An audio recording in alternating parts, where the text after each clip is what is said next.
La prochaine personne qui va venir, donc c'est une fille que j'ai connue à plusieurs conférences, qui était organisatrice, etc. Aujourd'hui, ça fait plaisir, on la retrouve en tant que speaker. Donc j'appelle, je ne sais pas si je me trompe, mais c'est elle, normalement. Et c'est Siham Djidig. Et un tonnerre d'applaudissements pour cette demoiselle. Salut. Bonjour tout le monde, je me présente, je m'appelle Siham, je suis une jeune étudiante, 23 ans, à l'École nationale supérieure agronomique, spécialité protection de l'environnement. Je suis aussi une beaux-artiste, spécialisée en décoration intérieure et design graphique, et je faisais aussi les langues asiatiques, donc beaucoup plus j'approfondis les choses en langue japonaise. Donc je vous souhaite la bienvenue. Donc, avant de commencer ma présentation, j'ai besoin de 2 personnes. Si c'est possible, 2 personnes. Donc, voilà, 2 personnes. Donc, je vais désigner. 2 personnes, 2 personnes. Donc, oui, 2 personnes. Pourquoi pas? Oui, Zina. C'est pour que ça soit plus. Oui, voilà. Chemto. Mustafa, oui. Donc, Walid. Tu connais tout le monde? Tu vois, je vois des têtes ici.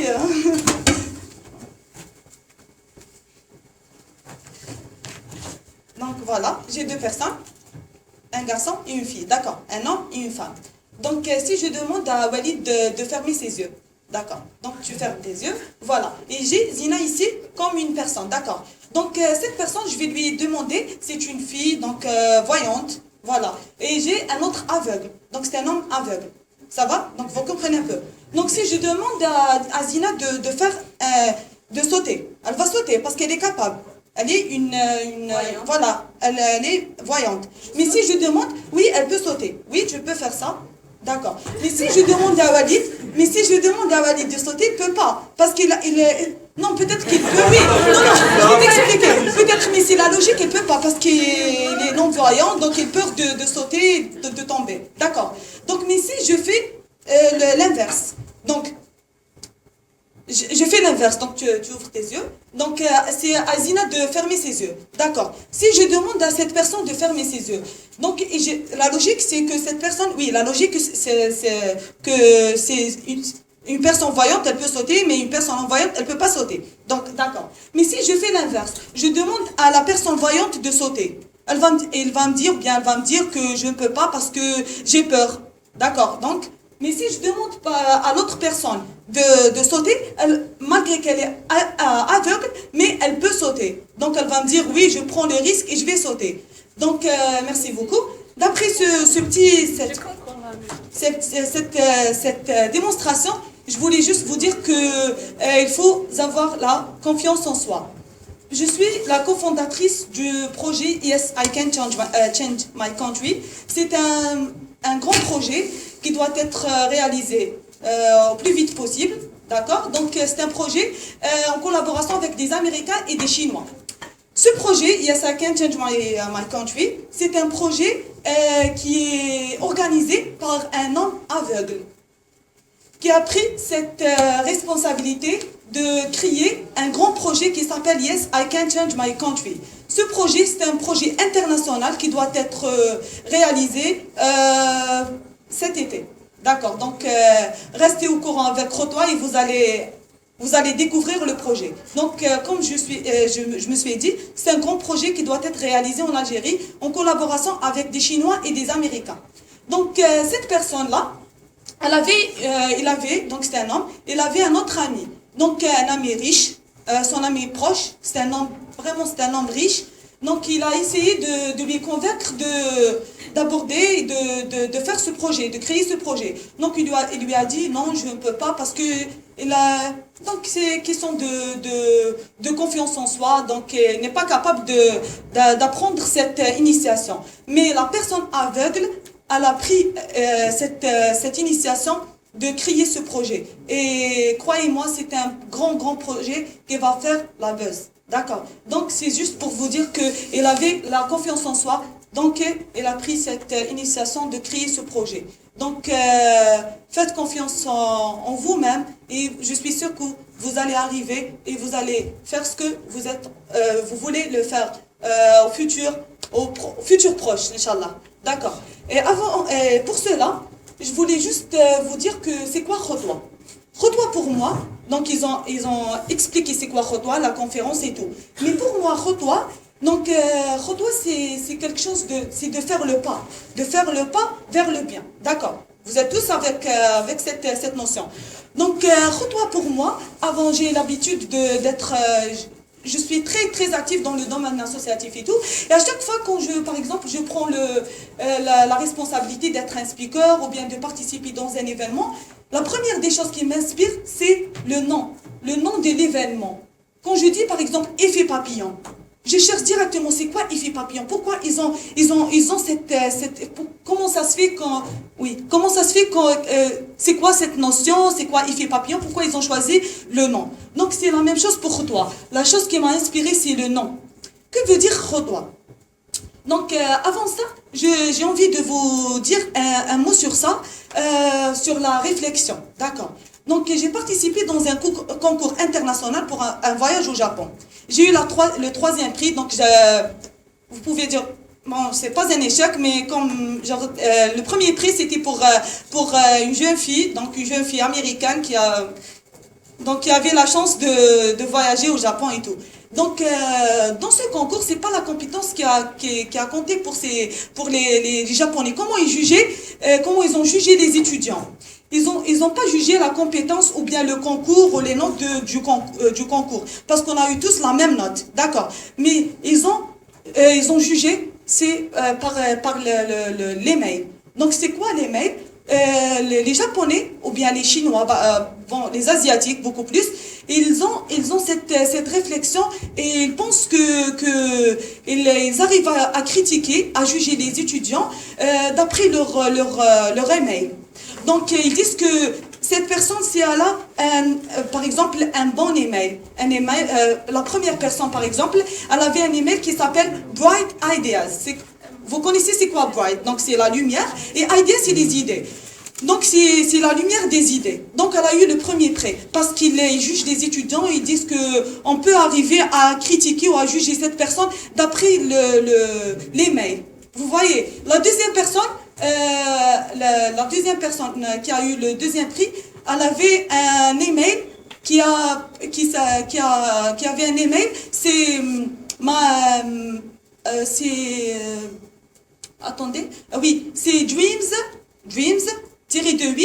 dreams, 2 fois dreams, voilà, etc. Donc elle a eu le 3e prix. Et moi, comme j'ai eu donc le 3e prix et tout, j'avais juste Maram à tirer de 8 dreams.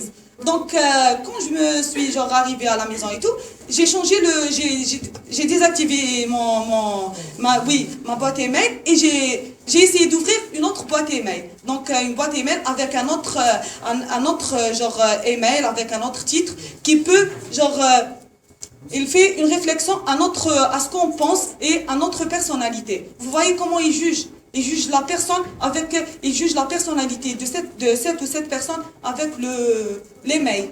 Voilà. Donc essayez d'être un peu créateur et tout, et créatrice pour créer vos emails. Vous créez, voilà. Ne créez pas n'importe quoi, d'accord. Donc pour cela, avant d'entamer ma session, je voulais juste vous poser une question. Pour vous, c'est quoi quand vous vous réveillez le matin, c'est quoi la première chose que vous faites? Voilà. Je veux des réponses. Voilà. D'accord? Une autre personne? Alors, il faut être un peu active. Hein? Alors, Zina, quelle est la première des choses que tu fais quand tu te lèves? Je pense au but de ma journée. Une autre personne? D'accord, super. Mais la première des choses, la première des choses qu'il faut faire quand on se lève, c'est de dire merci. De dire merci à notre bon Dieu. De dire merci à notre bon Dieu, c'est la première des choses qu'on doit la faire dans notre tête. Pourquoi dire merci à notre bon Dieu? Quand on se lève, on va prendre notre petit déjeuner. Donc, je ne sais pas, quelqu'un va prendre le bus pour aller à l'université, un autre va prendre le bus pour aller à son job. Donc, voilà. Donc, à chaque fois, à chaque pas qu'on est en train de faire quand on se lève la matinée, c'est de dire merci à Allah. Merci pour cette chance. Merci de me donner cette chance. Je suis vivante, je suis encore utile, je peux faire ça, ça, ça et ça. D'accord. Il faut donner un goût à votre vie. Que veut dire donner un goût à votre vie? Ça veut dire que, parce que le secret de la vie, c'est pas de faire ce qu'on aime, c'est d'aimer ce qu'on fait. Si vous faites ce que vous êtes en train si vous aimez ce que vous êtes en train de faire, vous pouvez réaliser vos rêves et vous pouvez aller jusqu'au bout. D'accord? Donc, on commence notre session. Ma session, j'ai choisi un thème. Donc, mon rêve, mon existence. C'est quoi le rêve? Avant de parler de rêve, ou bien avant de parler du rêve, il faut parler parce que quand on dit un rêve, on dit je suis utile. Quand je dis j'ai un rêve, donc j'existe. D'accord? Quand je dis j'ai un rêve, ça veut dire que j'ai un objectif. Je veux. Et quand je dis le rêve, je dis l'existence. Et quand je dis l'existence, je dis que je suis toujours vivante. D'accord? Donc, alors, on va entamer notre première step. C'est quoi le potentiel? What is potential? C'est quoi le potentiel d'après vous? Qui peut me dire, qui peut me traduire le mot potentiel? Le mot potentiel en arabe, c'est al-istita'a ou bien al-qudra. D'accord. Donc, c'est le potentiel de faire cette chose. Le potentiel, pour moi, c'est de passer à l'imagination vers l'action, vers la réaction. Action to reaction. Donc, on essaie de faire le pas pour améliorer nos habitudes. D'accord? Pour y arriver. Donc, vous pouvez... Voilà. Donc, c'est quoi ça? Qui peut me dire c'est quoi ce... Donc, c'est le cerveau humain. D'accord. Ce cerveau... et ça, c'est quoi? Ce sont des puzzles. D'accord. Le cerveau humain, on est obligé de lui donner, ou bien on est obligé de remplir les vides. On est obligé de remplir les vides de notre cerveau humain. D'accord? Donc, remplir le vide avec des choses utiles, avec des choses positives, avec nos rêves, avec nos activités. D'accord? Donc, et quand on dit potentiel, donc, la première des choses, c'est, quand on dit potentiel, on dit cerveau. Et quand on dit cerveau, on dit potentiel. Et quand on arrive à exprimer, quand on arrive à comprendre et à gérer notre potentiel, ça veut dire qu'on est des leaders. Ça veut dire qu'on est effectif. Ça veut dire qu'on est positif. D'accord? Ça veut dire qu'on peut améliorer nos idées. Ça veut dire qu'on est capable de faire ce qu'on veut faire. Et ça veut dire qu'on est capable de passer du point négatif au point positif. D'accord? Donc, et pour cela, j'ai choisi, parce qu'il y a toute une continuité entre les idées, d'accord? Donc, j'ai choisi les 4 quadrants de Herman. Vous connaissez Herman? D'accord. Herman, bon, c'est un grand psychologiste et tout, d'accord? Donc, il est très actif dans le domaine de développement personnel. C'était un médecin, docteur, psychologiste, etc. Donc, Herman, il a dit que le cerveau humain, il a divisé le cerveau humain en 4 parties. La première partie A, la deuxième partie B, la troisième partie C et la quatrième partie D. Parce que pour lui, notre cerveau humain est divisé en 4 parties. La première partie, c'est A, espace cortical gauche. Elle s'appelle l'espace cortical gauche. Cette partie, c'est la partie responsable de tout ce qui est logique, analytique, mathématique, technique, résolution de problèmes. Que veut dire tout ça? Je vais conclure ça dans un mot, c'est cette partie est liée ou bien elle est responsable, ou elle est préférable et elle est donnée aux gens exécutifs. Les gens qui essayent de donner à fond, on les appelle les gens exécutifs. C'est les gens qui travaillent beaucoup plus avec cette partie. D'accord? Donc c'est à vous de voir ça, d'accord? C'est à vous d'analyser ça. Pour les gens qui ont l'habitude de penser d'une manière analytique, mathématique et tout, c'est les gens qui travaillent beaucoup plus avec cette partie. La deuxième partie, c'est la partie gauche, toujours la partie gauche, c'est B, espace limbique gauche. Cette partie, cette partie est liée directement au contrôle, conservation, planification, organisation, administration. Les personnes qui travaillent avec avec ce côté-là, c'est les personnes on les appelle les personnes gestionnaires, les leaders. D'accord. On a la troisième partie. La troisième partie, c'est la partie C, espace limbique droit. C'est l'espace qui est directement lié au contact humain, les émotions. Donc, les personnes qui travaillent beaucoup plus avec les émotions et tout, donc ils pensent émotionnellement, c'est cette partie qui reflète les gens émotionnels. On les appelle les gens émotionnels. La dernière partie, c'est la partie espace cortical droit D. C'est la partie que j'ai envie de concentrer le plus. C'est cette partie qui est responsable de tout ce qui est créativité, tout ce qui est domaine artistique, conceptuel. Quand on dit artistique, donc c'est pas dessin, etc. D'accord. Artistique, tu es artiste dans ton domaine. Tu es artiste dans ton domaine. Vous comprenez? Donc, cette partie est liée aux gens, on les appelle les gens créateurs ou bien les gens, voilà, les gens créateurs. Donc, c'est la partie de créativité. Donc, les 4 parties, mais ce que je voulais transmettre comme message, à partir de ce cercle de Herman, les 4 quadrants de Herman, donc, je voulais vous dire qu'il y a des personnes qui travaillent avec juste ce petit morceau. Il y a des personnes aussi qui travaillent juste avec ce petit morceau.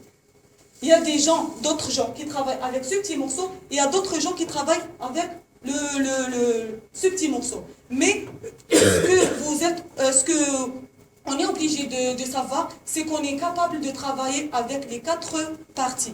Que veut dire 4 parties?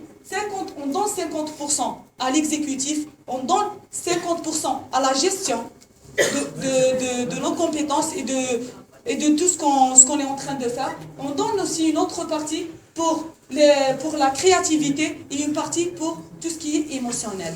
D'accord. Donc vous êtes obligé de respecter le 4 quadrants de Herman si vous voulez approfondir les choses et si vous voulez arriver et si vous voulez réaliser et découvrir votre potentiel. Vous êtes obligé de respecter les 4 quadrants de Herman. D'accord. Donc vous êtes obligé de mémoriser les couleurs. Donc le vert, c'est pour les gens gestionnaires. Le bleu, c'est pour les gens, d'accord, les exécutifs. Le troisième, le rouge, c'est pour les personnes émotionnelles. Et le quatrième morceau, la 4e partie, elle est directement liée aux gens créateurs. D'accord. Et je suis sûre que vous êtes tous des gens créateurs, émotionnels, exécutifs et gestionnaires. Vous croyez que est-ce qu'il y a des gens parmi vous qui ont l'habitude de travailler avec les quatre côtés? Il n'y a pas des personnes? D'accord. D'accord. Super. Donc voilà, on les appelle les 4 quadrants de Herman. D'accord? Et voilà. Donc, comme je vous ai dit, donc il y a une continuité entre les idées. Quand on parle de 4 quadrants de Herman, donc ça veut dire qu'on est capable d'estimer nous-mêmes. C'est l'estime de soi. Quand on parle de l'estime de soi, ça veut dire qu'on est des gens exécutifs. Donc, on fait conscience à nous-mêmes. Et quand on parle de la motivation, ça veut dire qu'on est des gens créateurs. Donc, quelqu'un qui est motivé, automatiquement, c'est une personne créateur. Ou bien c'est une personne créatrice. Donc, et quand on parle de l'exécutif, c'est l'engagement et persévérance dans l'activité. Ça veut dire qu'on aime ce qu'on fait.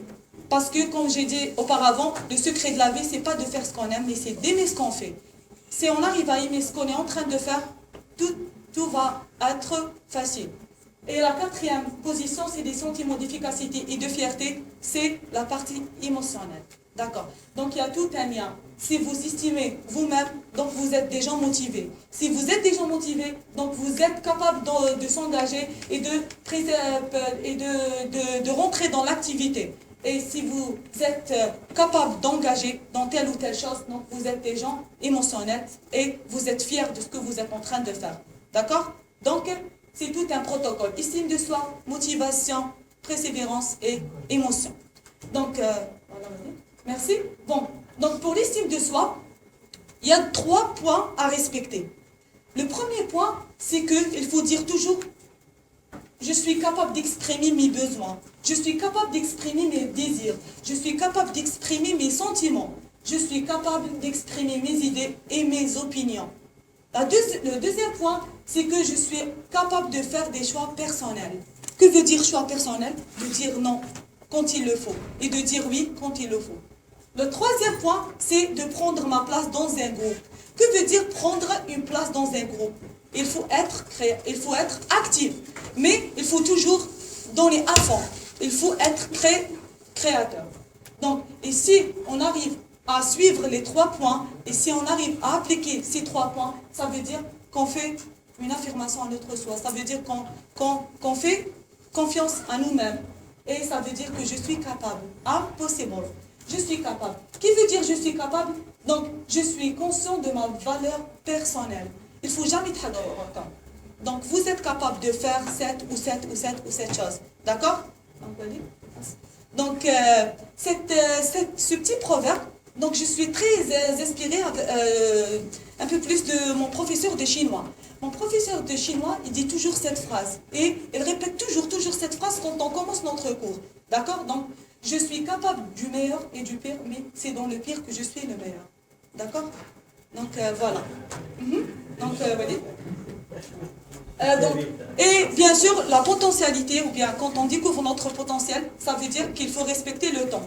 Donc, qui dit potentiel, dit temps. On dit que le temps change les choses, mais en fait, le temps ne fait que passer et nous devons changer les choses nous-mêmes. Donc, c'est le temps de changer nous-mêmes. D'accord? Donc, voilà. Et quand on parle de changement, ou bien du temps, on dit que on parle de l'individu. C'est quoi l'individu? On cible l'individu. Si on arrive à changer nous-mêmes, on arrive à influencer la famille. Et si on arrive à influencer la famille, on arrive à influencer notre pays. Donc c'est tout un protocole qu'il faut respecter. C'est une structure hiérarchique, d'accord? Et bien sûr l'efficacité ou bien l'influence. Il y a un proverbe qui dit, si vous êtes entouré par 9 personnes positives, vous serez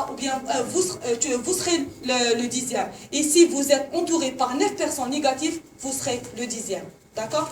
Donc, il faut toujours rester avec des gens positifs. Donc, avant ça, il y a... S'il te plaît? Oui. Surround yourself with positive people. Donc, il faut toujours s'entourer avec des gens positifs. D'accord? Donc, et pour cela, j'ai choisi... c'est bon, allez. Donc, j'ai choisi le... Connaissez-vous ce personnage? Walt Disney. Je suis très inspirée par Walt Disney et je le serai toujours. Donc, Walt Disney, il dit « If you can dream it, you can do it ». Donc, si vous avez un rêve, vous pouvez le réaliser.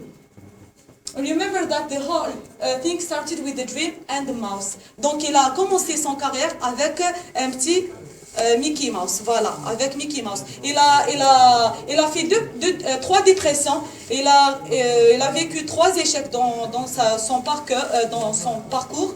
Donc, quand il s'est marié avec sa femme et tout, sa femme qui s'appelle Donnie, donc elle était toujours en train de lui dire, il dessine, il fait genre des caricatures, après il montre ses caricatures à sa femme, à sa famille. Et toujours il dit, vous voyez ce caricature, il va me et genre je serai célèbre avec ce petit Mickey Mouse et je vais réaliser, je vais faire une fortune. Donc sa femme elle était toujours voilà négative et toujours elle lui répond méchamment, comment ça se fait avec un Mickey Mouse vous allez faire une fortune, c'est pas normal. Eh ben oui, il a réalisé ses rêves, il a crié, il a créé sa propre entreprise.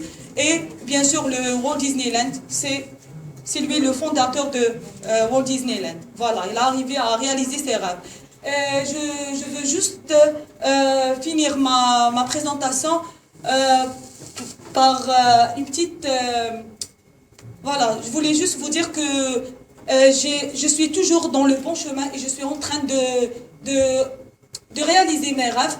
Et j'ai arrivé à réaliser mon premier rêve, c'est de créer un livre du japonais sur la culture japonaise et la langue japonaise.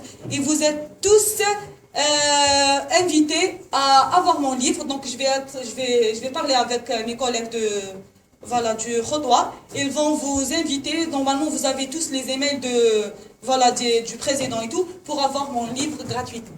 Voilà. Donc, merci.